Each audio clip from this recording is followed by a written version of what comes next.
ముందుగా ఇక్కడ రెండు తెలుగు రాష్ట్రాల నుంచి వచ్చేసిన ఎన్జిఓస్ అందరికీ కూడా హృదయపూర్వక కృతజ్ఞతలు తెలియజేసుకుంటున్నాం.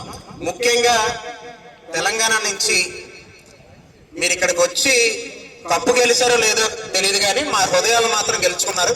ఎందుకంటే అంత సుదూరం నుంచి ప్రయాణం చేసి ఇక్కడికి విచ్చేసి మీ యొక్క క్రీడా స్ఫూర్తిని యాజ్ ఏ టీచర్స్గా విద్యార్థులకి ఈ డ్రగ్స్ మీద అవగాహన కల్పించాలన్న మీ తాపత్రయానికి ఈ కార్యక్రమం మీ హృదయాల్లో చేరి మీరు ఇంత దూరం ప్రయాణం చేసి ఇక్కడికి విచ్చేసి మాతో ఇంత సఖ్యతగా, ఎందుకంటే మేము కూడా మళ్ళీ మీ ప్రాంతానికి రావాలన్నంత అభిమానాన్ని మీరు కేవలం 2 రోజుల్లోనే మా నుంచి సంపాదించుకొని మీ యొక్క సంస్కారాన్ని చాటుకున్నారు.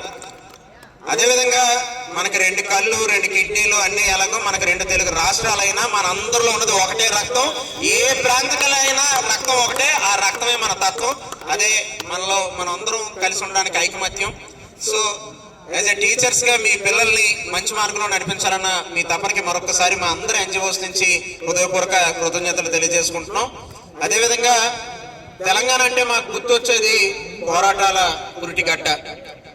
మీరందరూ కూడా అభివృద్ధి కోసం రాష్ట్రాన్ని కోరుకుంటే, అంటే ఇందాక టాపిక్ వచ్చింది కాబట్టి నా మనసులో చెప్తా, మీరంతా అభివృద్ధి కోసం రాష్ట్రాన్ని కోరుకున్నారు. మా ఆంధ్ర అంతా సమృద్ధి, అందరం కలిసి ఉండడానికి మేము మీతో ఎన్నో సంవత్సరాలు ఇక్కడ కలిసి ఉండాలని మేము పోరాటం చేసాం. కలిసి ఉండాలని కోరుకున్న గడ్డే ఆంధ్ర గడ్డ. సో మనం ఎప్పుడు కలిసే ఉన్నాం. రాజకీయాలకి రాష్ట్రాలేమో కానీ మనకి మాత్రం అందరం ఒకటే. సో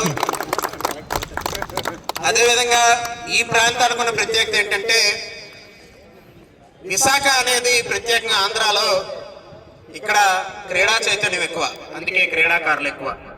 ఇక్కడ సేవా చైతన్యం ఎక్కువ, అందుకే ఎన్జిఓలు ఎక్కువ. ఇక్కడ కళాకారులు ఎక్కువ, అందుకే కళా చైతన్యం ఎక్కువ.